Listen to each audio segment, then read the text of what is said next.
Assalamualaikum warahmatullahi wabarakatuh. Untuk kita dapat berkat pada malam ni, marilah kita mulakan dengan kitab Al-Fatihah. Alhamdulillahirabbil alamin. Iyyaka na'budu wa iyyaka nasta'in. Ihdinas siratal mustaqim. Siratal ladzina an'amta 'alaihim ghairil maghdubi 'alaihim waladdallin. Alhamdulillahirabbil alamin, wassalatu wassalamu ala asyrafil mursalin sayyidina Muhammad wa ala alihi wa sahbihi ajma'in. Subhanaka la ilma lana illa ma 'allamtana innaka antal alimul hakim. Wa la hawla wa la quwwata illa billahil aliyyil azim. Rabbi shrah li sadri wa yassir li amri wahlul 'uqdatam min lisani yafqahu qawli. Allahumma yassir wa la tu'assir, rabbi zidna ilma warzuqna fahma. Wa ba'd. Hormati Tuan Imam Bilal Nurusi dan jawatan kuasa surau sidang jemaah muslimin muslimat yang dirahmati Allah sekalian. Alhamdulillah, syukur pada Allah Subhanahu wa taala dapat sama-sama kita berada dalam rumah Allah Taala untuk kita meneruskan pengajian kita dalam kitab Aqidatul Najin fi Ilmi Usuluddin. Silap saya, kita sampai muka surat 297 dan ketiga, harta. Baik, sebelum ni kita telah baca berkenaan dengan perkara yang menjadi asas kehidupan manusia, ataupun perkara-perkara yang dipanggil sebagai kuliyatis sittah, perkara-perkara kuliat, yakni perkara-perkara asas dalam kesejahteraan hidup manusia atas dunia. Atau dengan lain perkataan, salah satu daripada maqasid, tujuan-tujuan syarak ialah memelihara 6 perkara ini yang telah kita bincangkan. Yang pertama, memelihara agama, din. Yang kedua, memelihara diri ataupun nyawa, tubuh badan manusia. Dan yang ketiga, harta. Yang keempat, nasab. Kelima, akal. Dan yang keenam, kemaluan. Jadi kita baca yang ketiga. Kita dah bincang yang pertama dan yang kedua. Dan ketiga, harta.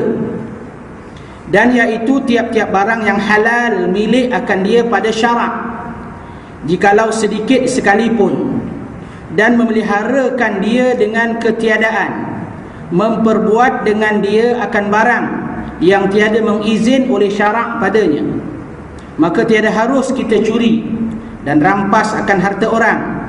Dan kerana inilah dituntut kerat tangan orang yang mencuri, dan kerat tangan dan kaki bagi orang penyamun di jalan. Jadi pengarang menjelaskan kepada kita di antara maqasid syariah, tujuan-tujuan syarak yang menjamin kesejahteraan hidup manusia atas muka bumi ini ialah perlu dipelihara akan harta. Maknanya syariat ni salah satu tujuannya nak jaga harta. Jadi dia bagi kepada kita apa dia? Takrif harta. Apa takrif harta? Harta, tiap-tiap barang yang halal milik akan dia pada syarak sekalipun sedikit. Apa dia harta? Umumnya dikatakan harta ini ialah perkara yang halal pada syarak. Atau dalam lain perkataan, dalam konteks seorang Islam, harta bagi seorang Islam ialah sesuatu yang halal. Sebab itu dalam hukum syarak, kalau perkara itu tidak halal, tidak dipanggil harta. Ya tak? Contoh bapak kita lah. Bapak kita mati, atau siapa-siapa lah mati. Tanya, banyak dah bapak kau tinggal harta? Ada, banyak.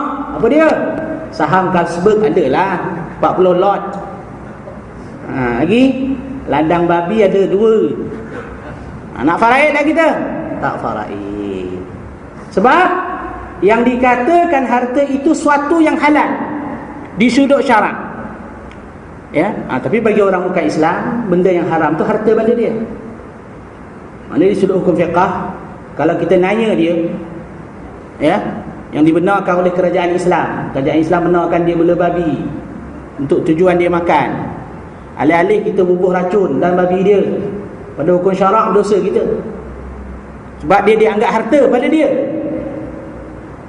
Tapi tidak pada orang Islam. Ini dibagi takrif secara ringkas. Sebenarnya takrif harta dalam Islam ni, yang pertama, harta itu ialah sesuatu yang halal pada seseorang. Yang kedua, harta itu sesuatu yang boleh diambil manfaat. Itu baru harta. Sebab tu dalam Islam yang dikatakan harta, benda memberi manfaat. Kalau benda itu tidak beri manfaat, walaupun tidak haram, tidak panggil harta.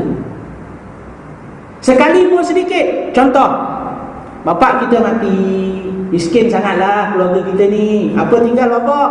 Bapak tak ada harta bapak ni. Hutang banyak. Yang ditinggal apa dia? Selipar. Ada selipar. Bapak kita ada selipar. Harta tak tu? Harta lah. Walaupun sedikit, walaupun nilainya mungkin RM1. Dah terpakai pula. Malangnya selipar dia putus pula. Selipar putus. Mana kalau selipar tu sempurna, harta lah. Kalau di sudut hukum fiqahnya, maknanya kena bagilah faraid. Macam mana nak faraid tak tahulah. Selipar sedikit. Ya, tapi di sudut hukum fiqah, faraid lah. Tapi kalau selipar tu putus, maknanya tidak boleh ambil manfaat. Umumnya tak boleh ambil manfaat lah. Selipar dah putus, siapa hendak?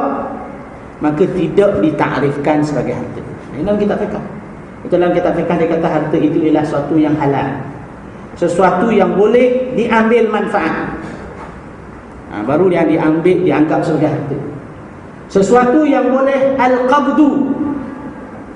Yang dikatakan harta ni sesuatu yang boleh dipegang. Sebab itu tidak dipanggil harta sesuatu yang tidak boleh dipegang. Contoh, ya tak? Saya nak jual pada Tok Imam lah. Jual apa? Burung merpati 1 kilo. Tok Imam kata, mana burung merpati? Tu terbang. Belum tangkap lagi. Saya jual. Ini tidak dipanggil harta sebab dia belum ada al-qabdu. Belum ada tangkap. Berbeza kalau kita tempah, ya, booking ada seumpamanya. Pada umumnya dikatakan harta ni benda yang boleh dipegang atau benda yang boleh diambil manfaat pada waktu yang dijanjikan. Ini takrif dalam kitab fiqh, ya, perbincangan berkenaan dengan harta. Jadi yang dikatakan harta ini ialah tiap-tiap barang yang halal pada syarak. Ya, pada seorang Islam tu benda itu mesti halal. Betul, dalam Islam kalau benda tidak halal, banyak macam mana sekalipun tidak ada manfaat. Tidak ada manfaat. Ya, kalau benda haram, ya, kerana dia tidak dianggap harta dalam Islam. Baik. Sidang jemaah yang dirahmati Allah sekalian, dalam Al-Quran terlalu banyak perbahasan berkenaan dengan harta disebut.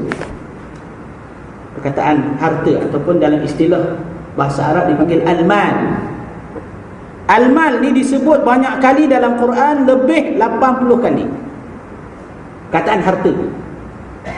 Nak menunjukkan kepada kita perbahasan berkenaan dengan harta ni satu benda penting, sehingga diulang dalam banyak tempat. Misalnya Allah Ta'ala sebut berkenaan dengan harta ni dalam Al-Quran. Allah menamakan harta ni sebagai al-khair. Khair ni makna baik. Sebab tu kalau orang kata Islam benci harta, tak betul. Kerana Al-Quran menamakan harta itu al-khair. Khair makna apa? Makna baik. Allah Ta'ala menyifatkan manusia itu, wa innahu lihubbil khairi lasyadid. Sesungguhnya manusia itu adalah jenis makhluk yang suka kepada khair, kebaikan. Al-khair di sini makna apa dia? Harta. Manusia itu adalah jenis makhluk yang bersangatan suka kepada harta. Perangai manusia. Atau dalam ayat yang lain Allah Ta'ala sebut, wa tuhibbunal mala hubban jamma. Dan kamu, kata Allah, suka kepada harta dengan suka yang banyak. Perangai manusia, ya. Sebab itu dalam Islam harta tidak salah. Baik harta itu banyak ataupun harta itu sedikit. Yang salah apabila lalai. Yang salah bila cari dengan cara yang tidak betul. Betul, Al-Quran banyak memperingatkan kepada kita, ya, berkenaan dengan peringatan berkenaan dengan harta itu sendiri. Misalnya dalam suratul Anfal Allah Ta'ala berfirman, wa'lamu annama amwalukum wa auladukum fitnah wa anna Allaha 'indahu ajrun 'azim. Maka hendaklah kamu mengetahui sesungguhnya harta dan anak-anak kamu adalah fitnah, ujian daripada Allah. Dalam ayat yang lain Allah Ta'ala peringatkan manusia ini, berapa ramai manusia ini lalai dengan sebab harta. Ya ayyuhalladzina amanu la tulhikum amwalukum wala auladukum an dzikrillah wa may yaf'al dzalika fa ulaika humul khasirun. Wahai orang yang beriman, janganlah kamu dilalaikan dengan sebab harta, dengan sebab anak-anak. Sesiapa yang dilalaikan dengan sebab harta dan anak-anak daripada mengingati Allah, maka merekalah orang-orang yang telah mendapat kerugian. Maknanya dalam Islam harta itu tidak salah. Bahkan harta itu satu benda yang dipanggil al-khair, kebaikan dalam Islam. Yang salah bila mencarinya itu tidak betul atau dengan cara yang ditegah oleh syarak. Ya. Sebab itu dalam Al-Quran dan disebut juga dalam hadis, bila diberi takrif harta yang baik, harta ni dia bukan salah banyak atau sikit. Banyak pun bagus, syarak suka harta banyak. Ya. Sikit pun kalau redha dengan Allah tidak ada satu masalah. Sebab itu dalam Islam takrif harta yang baik bukan letak pada banyak atau sikit. Harta yang baik terletak kepada orang yang memiliki harta. Dalam hadis Nabi sebut ni'mal malu salih lirrajulis salih. Yang dikatakan harta yang baik itu ialah harta yang dimiliki oleh seorang lelaki yang baik. Harta kita ni baik atau tidak, tengok pada diri kita. Kalau kita jenis orang saleh, harta sikit pun baik. Kalau kita jenis orang saleh, harta banyak lagi baik. Sebab tu Nabi sebut ni'mal malu salih lirrajul salih. Dalam perkara ini dikatakan kepada kita, dan memeliharakan dia dengan ketiadaan memperbuat akan dia barang yang tiada mengizin syarak akan dia. Maksudnya syarak harta ni, konsep harta ni adalah milik Allah Ta'ala. Ini satu perkara yang juga wajib kita faham dalam Islam. Harta milik siapa? Harta milik Allah. Sebab tu dalam Islam dipanggil al-mal. Kalau kita baca buka dalam kitab muamalat, konsep yang mula-mula dia nak bagi faham kepada kita, al-mal malullah. Yang dikatakan harta itu ialah harta Allah, yang disebut dalam Al-Quran dalam suratul Hasyr, wa atuhum min malillahi alladhi atakum, dan berilah kepada mereka harta Allah yang Allah amanahkan diberi kepada kamu. Mana dalam Islam kita ni hakikatnya tak ada harta, bukan kita punya. Ayuhan nas antumul fuqara'u ila Allah, wahai manusia, kamu semua papa ke dana di sisi Allah.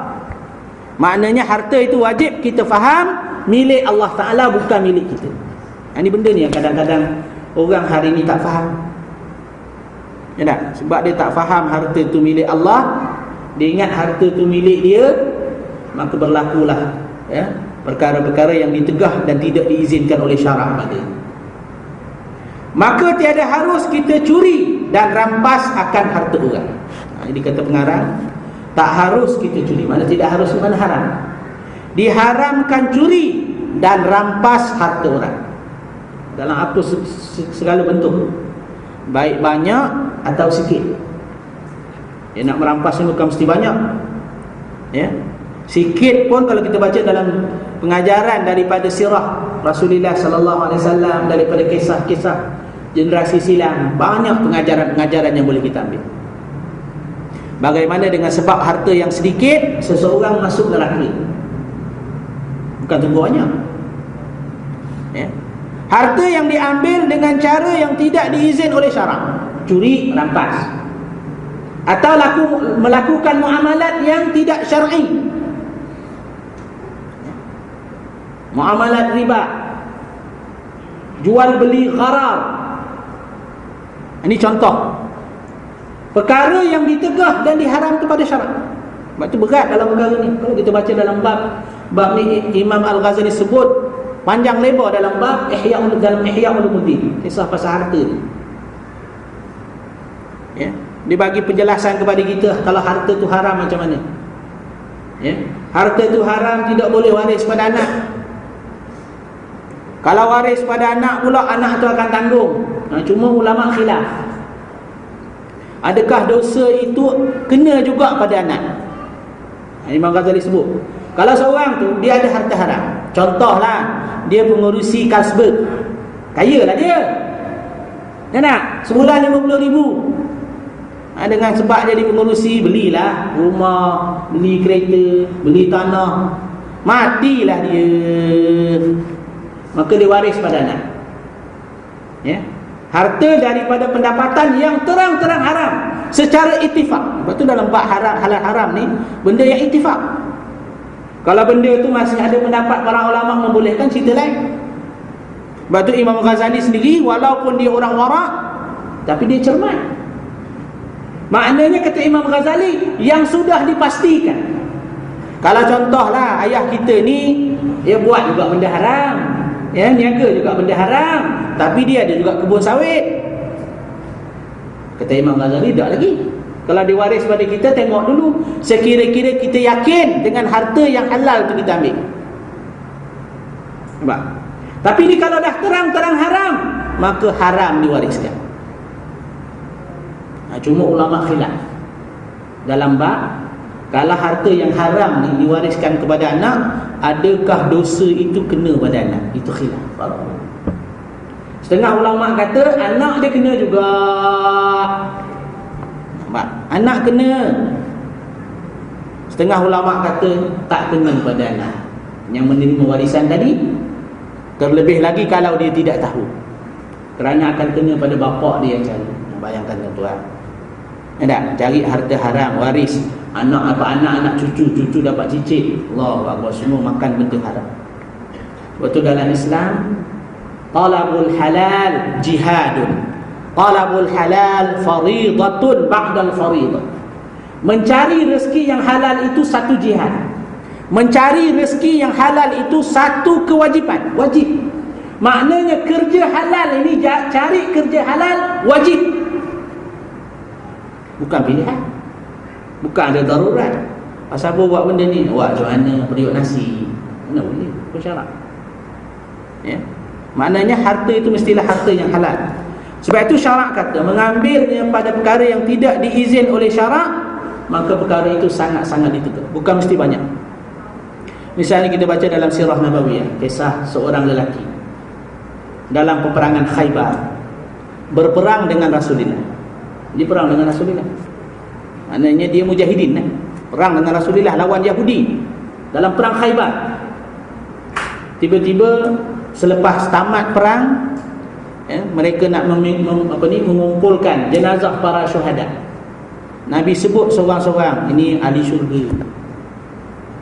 Nabi tunjuk pada seorang lelaki mujahidin ni yang berperang dengan Rasulullah. Nabi kata dia masuk neraka. Main mujahidin, Nabi kata masuk neraka, berperang dengan Rasulullah. Sahabat kehairanan, macam mana Nabi kata dia masuk neraka? Sebab Rasulullah dapat wahyu daripada Jibril. Nabi kata cuba tengok dalam jubah. Maka disemak dalam jubah lelaki ni yang jadi mujahidin ni, rupanya dia menyembunyikan satu kalung orang Yahudi yang dia tidak kumpulkan untuk diagih-agihkan sebagai harta ghanimah. Dia curi dulu. Nampak? Perang, curi dulu, cilok dulu, masuk poket. Yang sahabat kata nilainya tidak sampai 2 dirham. Tak sampai 2 ringgit, bukan 2 juta. Tak sampai 2 ringgit nilai. Sebab apa dibawa cerita macam ni? Patut-patut padan cari 2 juta lah baru masuk neraka. Nampak? Tapi cerita menunjukkan kepada kita, dahlah dia mujahidin, berperang di pihak Rasulullah lawan orang Yahudi, zahirnya mati syahid, tapi sebab curi harta rampasan perang, maka Nabi kata mati masuk neraka. Ini pengajaran.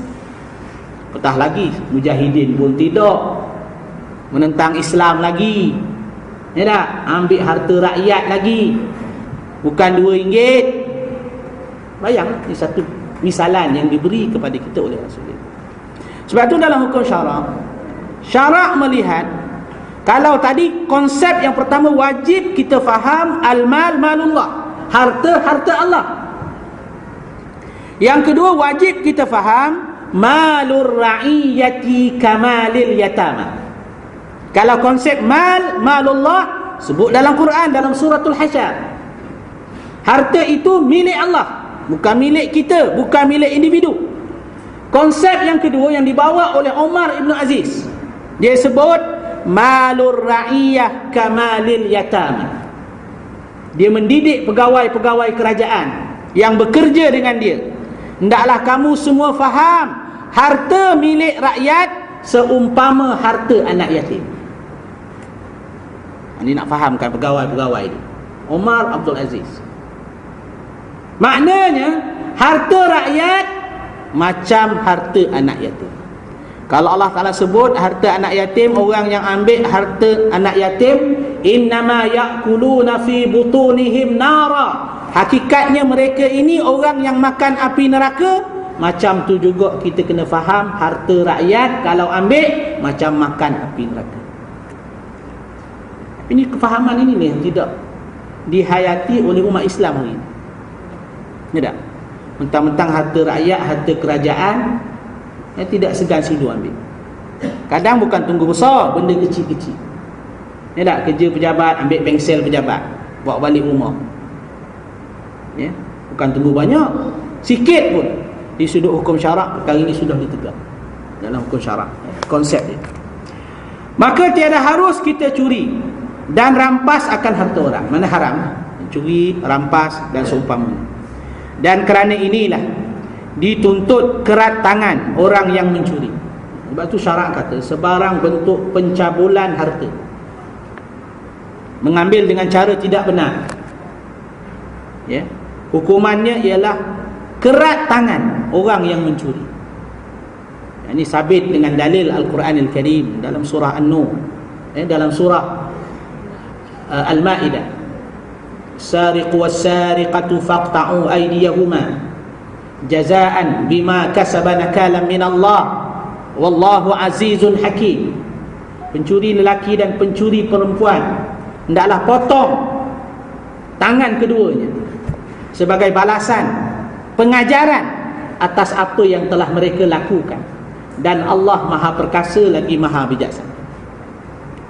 Hukum mencuri, ya, berat hukum mencuri ini, potong tangan. Kita lihatlah hari ini apabila hukum syarak ini tidak dilaksanakan, curi ini tidak dilaksanakan, ya, benda mencuri makin berat, makin banyak. Jadilah daripada negara maju sampai negara mundur, masalah curi tak boleh selesai. Sebab manusia tak nak kembali pada hukum syarak. Kita ambil contohlah masalah dadah, ya tak? Masalah dadah berkait dengan masalah curi. Satu benda yang semua orang mengakui, kecurian yang banyak berlaku ni salah satu faktor berkait dengan dadah. Sebab orang menagih dadah nak duit, tak nak duit dalam mudah, curilah. Bila kita menyelesaikan tak ikut hukum syarak, tak selesai. Ya tak? Dulu-dulu kita selesai, tangkap, bawa pusat serentik. Ya tak? 10 tahun kita masuk pusat serentik, tak selesai juga. Bagi makan tak sedap, dia bakar asrama. Apa tak sedap? Tiap-tiap malam makan ayam. Sedap makan ayam.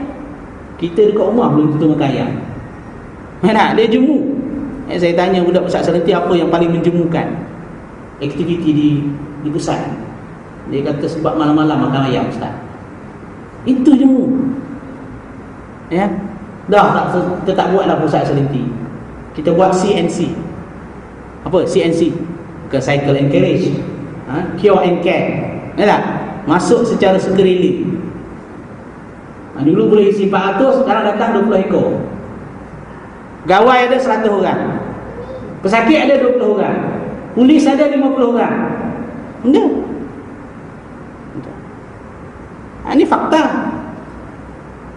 Maknanya kita tidak mampu menyelesaikan masalah bila kita ikut kepala otak kita.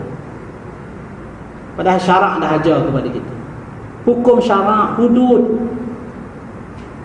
Ya, kesalahan dadah, hudud. Kesalahan mencuri, hudud. Bukan makna kita suka potong tangan orang. perintah syarak. Kita 2-3 hari ni, ya tak? Nak potong lembu. Kita belajar dah sejarah hakikat korban ni. Hakikatnya, sejarahnya ialah pengorbanan. Pengorbanan macam mana? Taat perintah Allah walaupun Tuhan suruh potong atau sembelih anak sendiri. Itu pengajaran. Kita sekarang bukan Tuhan suruh sembelih anak, potong tangan pencuri pun tak nak buat. Ni tak? Banyak dakwa dawi, zalim dan seumpamanya. Inilah akhirnya berlakulah musibah sebagaimana yang berlaku. Ya tak? Sampai kita tidak rasa aman, takut. Kerana syarak dah ajar kepada kita.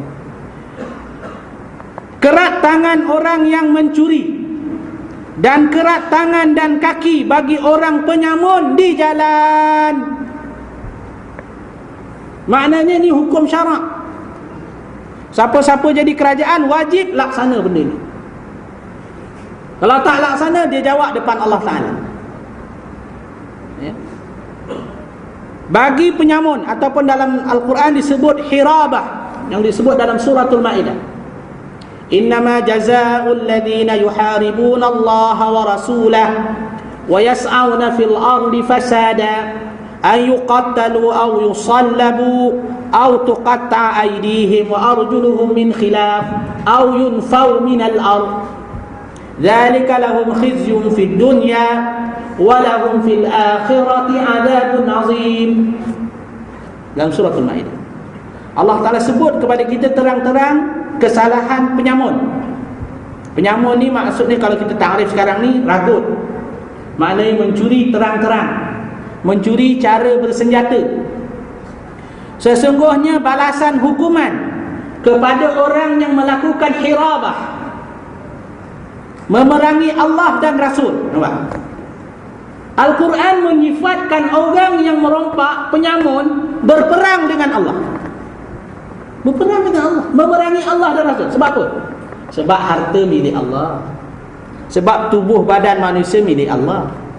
Ada orang nak menyamun ambil harta siapa tu? Allah punya. Nak menyamun kena cederakan orang, ya, pukul, ragut sampai orang boleh mati, kadang bunuh. Sebab itu Al-Quran menyifatkan golongannya hirabah. Hirabah mana apa? Perbuatan dia menyamun itu berperang dengan Allah dan Rasul. Berat. Sebab itu soal samun, soal rompak bukan benda kecil. Sesungguhnya balasan mereka yang melakukan hirabah, berperang dengan Allah dan Rasulnya, maka hendaklah mereka itu dibunuh. Ada banyak kategori dia. Mana kalau dia mencuri dengan dibunuh orang, dia kena. Au yusallabu, atau dia disalib. Salib hukuman. Au tuqatta'a aydihim wa arjuluhum min khilaf, atau dia ikut kategori. Kalau mencuri saja tak bunuh orang, mungkin dia potong tangan, ya. Kalau dia mencuri lagi, bunuh lagi, mungkin dia kena bunuh, kena salib. Atau mereka itu dipotong tangan dan kaki secara bersilang. Mana kalau potong tangan kanan, ya, potong kaki kiri. Au yunfau minal ard, atau mereka ini dibuang negeri. Ini semua hukuman syarak. Kesemua mereka ini, kata Allah, yang melakukan kesalahan hirabah, khizyun fid dunya, mereka mendapat kehinaan atas muka bumi, dan di hari akhirat walahum adzabun azim, akan mendapat azab Allah yang maha besar. Jadi nak gambarkan kepada kita bila hukum berat dalam hukum syarak, sampai boleh kena bunuh, sampai kena salib, ya tak? Sampai bukan sekadar potong tangan, potong kaki lagi. Makna nak menunjukkan kepada kita kesalahan itu serius. Disifatkan berperang dengan Allah, sebab harta milik Allah, tubuh badan manusia milik Allah. Jadi bila dirampas tubuh badan manusia ini, dicederakan tubuh badan manusia, dirampas harta manusia, makna berperang dengan Allah. Inilah asas kepada tuntutan syarak untuk melaksanakan hukum hudud, yang antara tujuannya menjaga perkara-perkara ini, ya. Sebab itu kita tengok di sini Kita belajar bab hukum hudud ni dalam kitab apa ni? Ni bukan kitab fiqh ni, kitab akidah. Jadi kalau orang kata hudud ni tak ada kena-mengena, ni bukan soal akidah. Ni soal pelaksanaan dunia. Ni orang tak mengaji.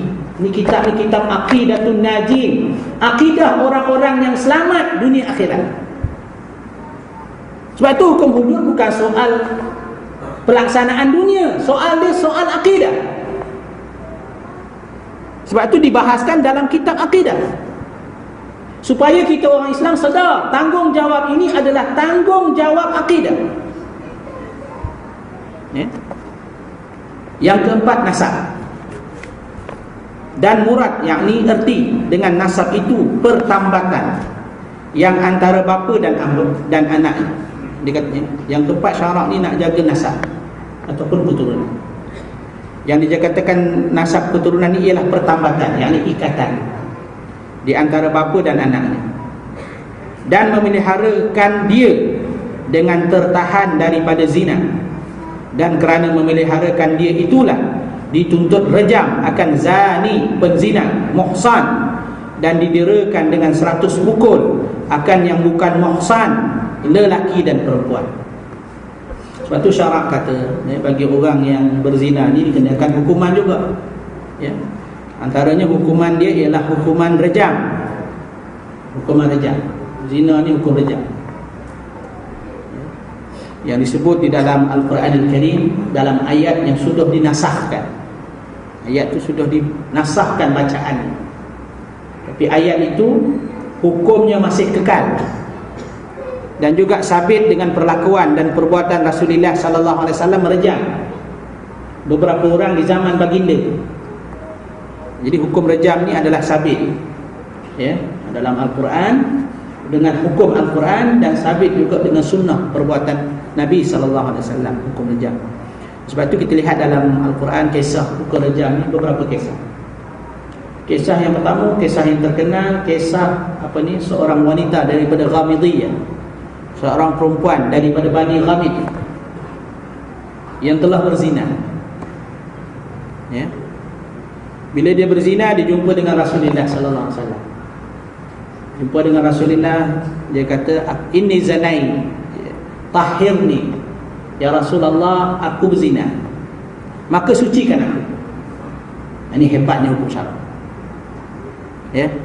Hukum Islam ni, salah satu ciri hukum Islam ni berbeza dengan hukum yang dicipta oleh kepala otak manusia. Hukum syarak ni dia ada kehebatan. Manusia akan mengaku hukum yang dia salah. Tapi kalau hukum manusia orang tak mengaku. Betul tak? Itu hukum syarak ni, kalau kita buat salah, kita ada iman, kita mengaku. Tapi kalau hukum manusia kita tak mengaku. Contoh, kita langgar speed track, ni mengaku tak? Pergi balai, ni saya nak mengaku lah. Ngadu apa ni, saya langgar tadi speed track 3 kali. Berapa sama? Anda nak mengaku? Hukum manusia tak mengaku. Tapi hukum Allah, walaupun manusia tak nampak, macam kisah perempuan ini, ya, di antara ciri keistimewaan hukum syariat ialah manusia menyerah, yang tidak berlaku dalam mana-mana undang-undang. Mana ada undang-undang orang mengaku? Dah tahu dah hukuman kena bunuh. Perempuan ini, ya, jumpa Rasulullah, "Ya Rasulullah, inni zanai." Nabi balik. Nabi tak nak dengar. Datang lagi, "Ya Rasulullah, inni zanai, tahhirni. Ya Rasulullah, aku berzina, sucikan aku." Nabi balik. Sampai 3 kali. Nabi tanya, "Engkau ni waras ke tak waras? Gila ke tak gila?" Nabi tanya. Dia kata, "Ya Rasulullah, aku waras lah. Aku berzina." Nabi kata, "Berzina apa kau ni?" Ya? Dia kata macam batang celok masuk dalam bekas celok. Apa? Ni dia. Dia kata, ya, macam ini apa panggil dalam bahasa Melayu batang celak juga tahu. Ya, batang celak masuk dalam ni kiasan. Ya, takkan nak sebut benda-benda perkataan macam tu dah. Nabi nak bagi faham. Nabi kata, "Macam mana berzina ni? Kau cium-cium tak? Kau pegang-pegang tak?" Dia kata seumpama batang celok masuk ke dalam bekas celok. Mana berlakulah hubungan seks yang kita faham.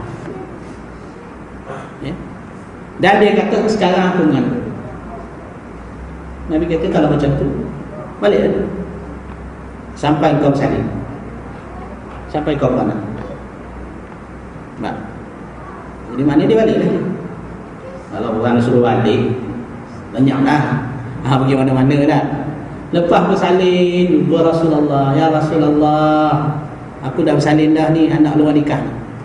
Tahir ni, sucikan aku ya Rasulullah, laksanakanlah hukuman. Nabi kata, kau dah ada anak dah, tak apalah. Nabi kata, tunaikan hak anak kamu, susukan anakmu sampai dia boleh makan makanan yang selain daripada susu ibu. Balik pula, tunggu 2 tahun, nyusu pula 2 tahun, bela anak. Sampai dia balik, hadis-hadis meriwayatkan, ya, dia berjumpa dengan Rasulullah dengan membawa seorang bayi yang berumur 2 tahun, dan di tangan bayi ini ada roti. Nak tunjuk depan Nabi, anak dia dah boleh makan. Ya Rasulullah, tahirni ya Rasulullah, sucikan aku. Lalu dia ni pun, ya, direjam, ya, direjam, diikat dan letak dekat bawah pasir dan dibalik batu. Apabila berlaku kejadian ini, terdapat di kalangan orang yang merejam ini mengeluarkan kata-kata yang tidak enak. Antara kata-kata mereka ialah, kita telah membaling seekor anjing yang telah melakukan dosa depan Allah. Maka Rasulullah marah. Sesungguhnya wanita ini telah bertaubat. Laqad tabat taubatan. Sesungguhnya perempuan ini telah bertaubat dan taubatnya diterima oleh Allah. Dan jika sekiranya boleh diandaikan taubatnya itu banyak macam mana, jika dibahagikan di kalangan penduduk Madinah, semua akan merasa pahala dia. Allahu Akbar. Penzina, Tuhan terima taubat. Ahli hadis kata, bila hadis tunjuk terima taubat, makna dia ahli syurga. Enggak baik. Maknanya hukum syarak ni salah satu hikmah dia, melepaskan manusia daripada kesengsaraan hari akhirat. Kalau hukum dunia, atas dunia kena, akhirat tak selesai lagi. Dunia kena bayar, akhirat lagi tu. Ini maknanya nak tunjuk kepada kita peristiwa rejam ni berlaku. Begitu juga berlaku juga peristiwa sebatan. Ya. Dalam zaman Rasulullah, peristiwa yang berlaku pada Ma'is al-Aslami juga berlaku peristiwa sebatan, ya, bagi orang yang belum berkahwin, ya, yang muhsan dan bukan muhsan.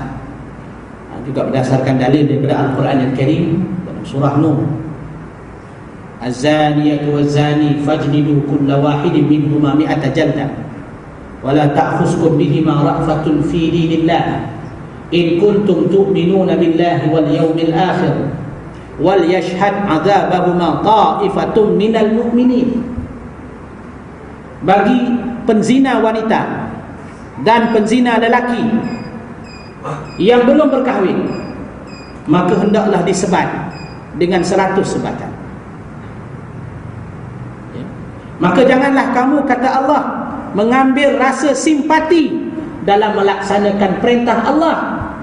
Maka hendaklah di saat melaksanakan hukuman itu, wal yashhad adzabahuma ta'ifatun minal mu'minin, hendaklah dilaksanakan hukuman itu dengan disaksikan oleh sekumpulan orang yang beriman. Ini syarat. Dahlah kena sebat, tak boleh sebat senyap-senyap. Sebat kena orang tengok di khalayak ramai, supaya jadi pengajaran. Kita sekarang dah tak ikut hukum syarak, gantung orang, gantung pula senyap-senyap penjara duduk. Siapa tengok? Adalah ustaz seorang tengok, adalah Al-Gojo orang tengok. Tak? Patut nak buat pengajaran. Dah lah tak ikut hukum syarak, gantung tu, buat siaran langsung. Alah ni siaran langsung. Tak? Rasanya ada juga takut orang digantung. Sebab hikmah dia dalam Islam, salah satu hikmah hukum syarak ialah sebagai pengajaran kepada orang lain. Sebab tu dalam Islam, bila disebut hukum qisas, walakum fil qisasi hayatun ya ulil albab, pada kamu bagi hukum qisas itu terdapat kehidupan. Allah Ta'ala kata hukum qisas itu ada kehidupan. Apa makna kehidupan? Bukankah hukum qisas ni bunuh orang, mati? Ni ulama hurai, pada hukum qisas itu ada kehidupan. Sebab apa ada kehidupan? Apabila dilaksanakan hukuman qisas, bunuh balas, orang yang membunuh akan dibunuh, maka manusia akan takut untuk melakukan pembunuhan sewenang-wenang. Bila takut, maka kuranglah berlaku pembunuhan, maka akan banyaklah nyawa manusia yang selamat. Maka akan adalah kehidupan dalam kehidupan manusia. Ini hikmah, ya, kehebatan hukum syarak. Dan yang kelima, akal, dan memeliharakan dia dengan dipeliharakan daripada yang menghilangkan dia atau yang mencederakan dia. Maka tiada harus kita minum, kita makan atau minum akan sesuatu yang menghilangkan akal. Dan kerana inilah dituntut had, yakni hudud. Had ni adalah mufrad, jamak dia hudud. Dituntut had atau hudud akan orang yang meminum arak, dan wajib qisas atau diat akan orang yang menghilangkan akal orang dengan jenayah. Baik, ini salah satu daripada kemuliaan Islam ni, dia jaga akal manusia.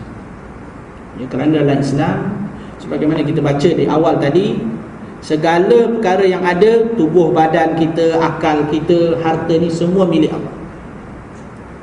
Jadi walaupun tubuh badan kita, otak-otak kita, kalau minum arak, salah juga, sebab menghilangkan akal. Akal milik siapa? Allah Ta'ala punya juga. Itu dalam hukum syarak, ya, akal ni adalah kunci kewajipan. Ya tak? Ada akal baru ada kewajipan. Kalau tidak ada akal, tidak ada mukallaf, tidak dipanggil mukallaf. Orang yang sengaja menghilangkan akal, ya, dengan minum arak atau melakukan perkara yang boleh menghilangkan akal, dadah dan seumpamanya, maka juga dia dikenakan hukuman sebat, ya, hukuman hudud bagi orang yang melakukan kesalahan. Ini maknanya perkara yang berkaitan dengan akal manusia. Sebab tu syarak dia sangat-sangat menjaga akal manusia. Dan yang keenam, kemaluan, iaitulah tempat kepujian dan kecelaan daripada manusia, dan memeliharakan dia dengan tertegah daripada umpama tuduh. Maka tiada harus kita tuduh orang dengan zina, dan tiada harus kita maki akan dia. Dan kerana inilah dituntut had, yakni hudud, bagi orang yang menuduh zina akan orang yang terpelihara daripada zina, dan ditakzirkan yang lain, yakni orang yang tiada terpelihara daripada zina. Baik. Yang berikutnya ialah kemaluan. Kemaluan di sini ialah dengan makna yang lebih besar, makna kehormatan orang, marwah seseorang. Sebab itu masuk dalam perkara ini ditegah oleh syarak, dilarang oleh syarak membuat tuduhan zina. Dalam syarak tidak boleh tuduh zina. Nak tuduh zina, bawa saksi. Tak ada saksi, senyap. Jangan tuduh zina. Apa maksud zina? Maksud saksi zina, tengok orang itu melakukan zina. Yang boleh sabit dengan zina ni, perzinaan seseorang itu, ya, bersama dengan saksi yang lain. Ya, melihat orang melakukan zina dengan mata, bukan tengok video, dengan mata sendiri. Tengok pada masa yang sama. Tengok dalam keadaan, dalam kitab fiqh kata, ya, kemaluan lelaki masuk kemaluan perempuan. Mana nak tengok? Itu kata para ulama, antaranya Syekh Muhammad Ali Sabuni, pensabitan hukum zina dengan sebab saksi hanya boleh berlaku kalau orang berzina di khalayak ramai. Itu sabit. Kalau zina dalam bilik, payah sabit dengan saksi. Ya tak? Seorang tengok tak padan. Ya tak? Dia tengok, dia panggil pula orang lain, tak jadi. Nak tengok dalam selimut, tak jadi. Susah nak sabit hukum zina. Sebab itu dalam hukum Islam, menuduh orang berzina adalah dosa besar. Walladzina yarmunal muhsalatil ghafilatil mu'minat, dan mereka yang menuduh, ya, orang perempuan, ya, yang baik berzina, maka hendaklah disebat. Betul hukum syarak, tuduh orang kena sebab. Kalau nak tuduh, kena bawa saksi. Sebab tu dalam hukum syarak, yang boleh tuduh orang tanpa saksi hanya dalam suami isteri. Seorang suami tuduh isteri dia, yang disebut dalam Quran, dalam surah Al-Mujadalah. Seorang lelaki mengadu pada Rasulullah, "Ya Rasulullah, aku tengok isteri aku zina." Nabi kata, "Ada saksi?" "Ya Rasulullah, aku tengok isteri berzina." Nabi kata, "Kau ulang lagi sekali tak bawa saksi, kau sebab." Baik, tuduh. Dia tak puas hati lah. Dia kata, "Isteri aku takkan aku tak kenal isteri berzina." Ya, maknanya bila tuduh tak bawa saksi, dia tengok seorang, maka dia akan kena sebab. Maka kemudiannya turun ayat Al-Quran Al-Karim dalam bab hukum li'an. "Walladzina yarmuna azwajahum walam yakum syuhada illa anfusuhum fashahadatu ahadihim arba'u syahadatin billah innahu laminas sadiqin." Sesungguhnya mereka yang menuduh isteri mereka berzina dengan tidak mendatangkan saksi, maka hendaklah dia bersumpah dengan 4 sumpah. Sumpah apa? Sumpah laknat. Ni ada sumpah laknat. Bab sumpah laknat tuduh isteri. Bersumpah bahawa dia benar. Mana panggil depan mahkamah, buat dakwaan. Sumpah macam mana? Sumpah minta turun bala. Sumpah laknat. Suami tuduh isteri, kemudian isteri jawab, mengaku tak mengaku. Isteri pula, kalau dia yakin, dia jawab lah, ya, "Demi Allah, laknat atas saya kalau saya berdusta, saya tak berzina." Isteri kata, satu sama. Suami tuduh lagi, kali yang kedua, ya, isteri tak setuju juga, dua sama. Tengok siapa yang berani. Sampai yang kelima kata Allah Ta'ala, "Wal khamisatu an la'natallahi alaih in kana minal kazibin." Ya. Dan yang kelima, mana-mana orang yang bersumpah laknat sedangkan dia menipu, maka laknat Allah kepada orang yang berdusta, sama ada suami atau isteri. Waktu sumpah laknat ni mana ada atas orang.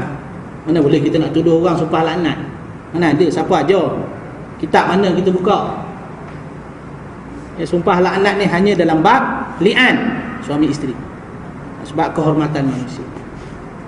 Habis tu macam mana pula kalau orang tu berzina tak ada saksi? Bukan mana dia lepas, tidak. Dia boleh dikenakan hukuman-hukuman yang lain, seperti hukuman takzir. Nampaklah dia berdua-duaan dengan perempuan, habis syarak nak lepaskan juga, tak, tangkaplah dia, nasihatlah dia, kenakanlah hukuman takzir, ya, sebat dan seumpamanya, dengan syarat bukan macam hukuman zina. Mana tak boleh kita rejam dia, tak boleh kita sebat dengan 100 sebatan. Nampak? Maknanya ini kes, perkara yang berkaitan dengan maruah manusia. Itu maruah manusia ini dalam syarak benda besar. Sebab tu dia kata di sini, ya, akan orang yang terpelihara daripada zina dan ditakzirkan yang lainnya, ya. Jadi maknanya tuduh orang, ya, baik, ya. Sebab tu dia kata muhsanat, ya, satu benda yang ditegah oleh syarak, ya. Jadi maknanya kalau orang tu dia tidak sabit dengan hukuman zina, dia boleh dikenakan hukuman takzir, yakni yang tiada terpelihara daripada zina.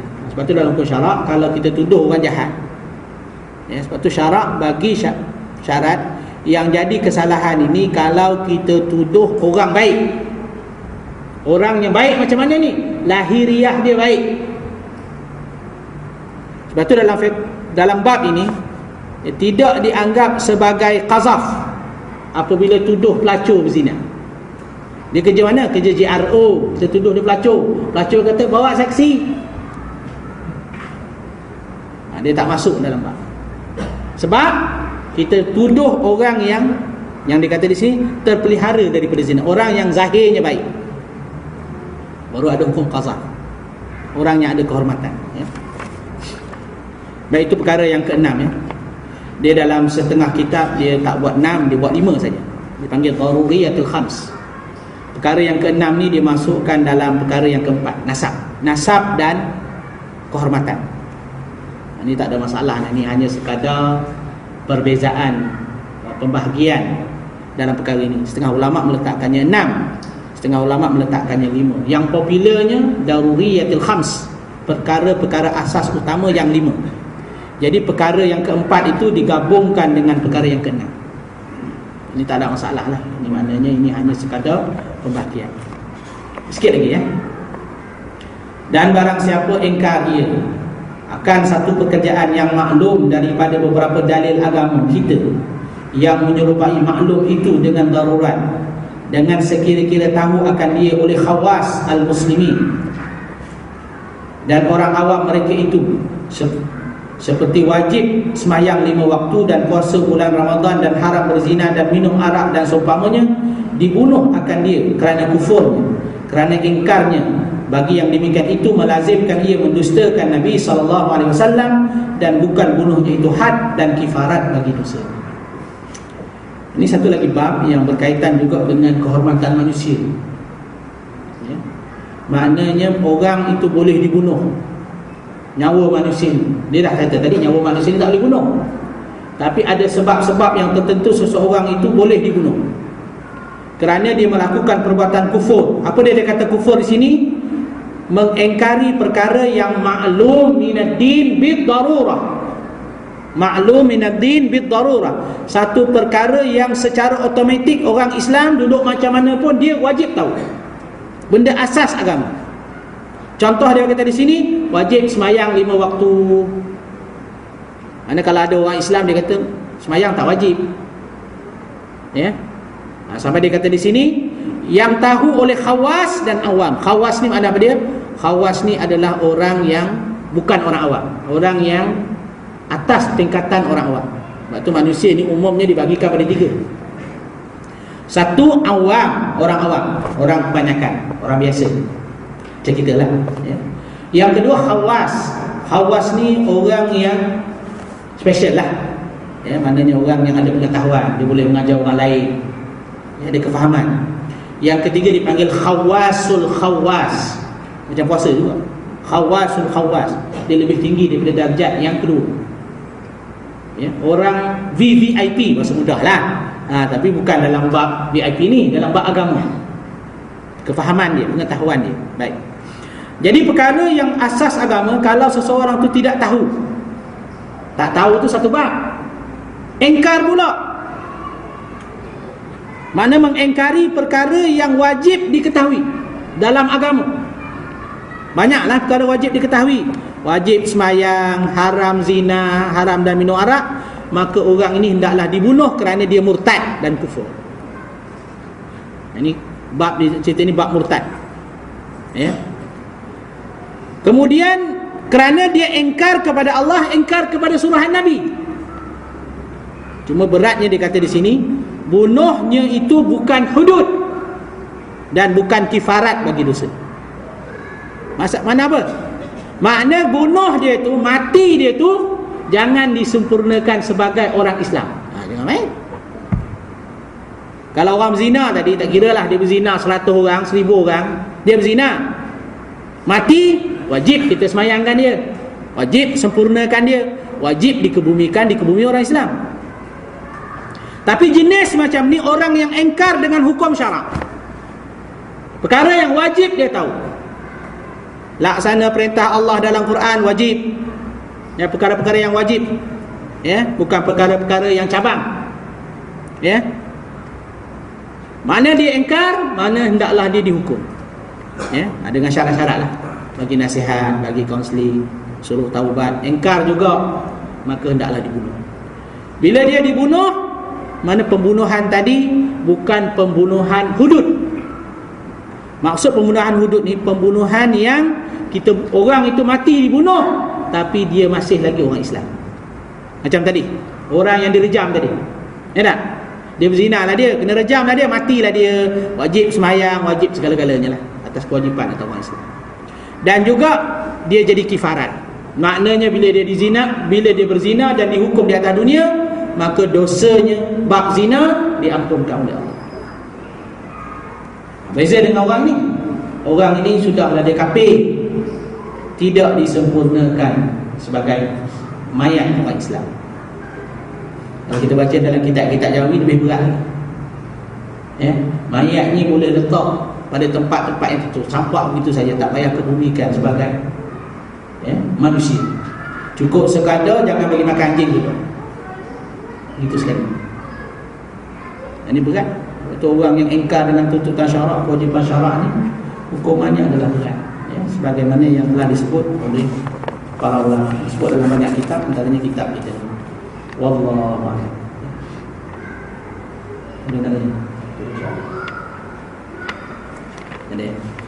Jadi mudah-mudahan kita dapat manfaat daripada perbincangan ini. Kita akan sambung selepas ni, sambungan daripada benda tadi. Yang ni kita nak baca bab lepas ni, bab murtad. Lepas ni kita baca bab murtad. Apa perkara yang boleh menyebabkan seorang itu murtad?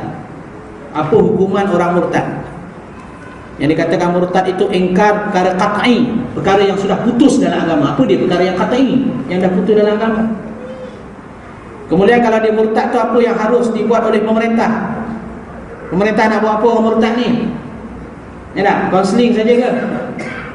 Ada tata cara yang dijelaskan dengan detail dalam perkara ini.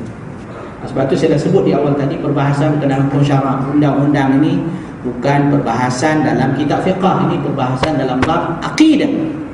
Nak menunjukkan kepada kita pelaksanaan hukum syarak adalah merupakan tuntutan akidah sebagai syarat kesempurnaan orang yang berakidah dengan akidah golongan yang selamat, aqidatun najin, akidah orang yang selamat. Mudah-mudahan Allah dalam rahmati kita sambung dalam kesempatan yang akan datang. Baik kepada Allah Subhanahu wa taala dalam kekurangan dan kepasaran saya sendiri. Subhanakallah wa bihamdika nasyhadu an la ilaha illa anta nastaghfiruka wa natubu ilaik. Bismillahirrahmanirrahim. Wal 'asri innal insana lafi khusr illa allazina amanu wa 'amilus salihati wa tawassaw bil haqqi wa tawassaw bis sabr. Allahumma iftah bainana wa bain qaumina bil haqq wa anta khairul fatihin. Walhamdulillahi rabbil alamin. Assalamu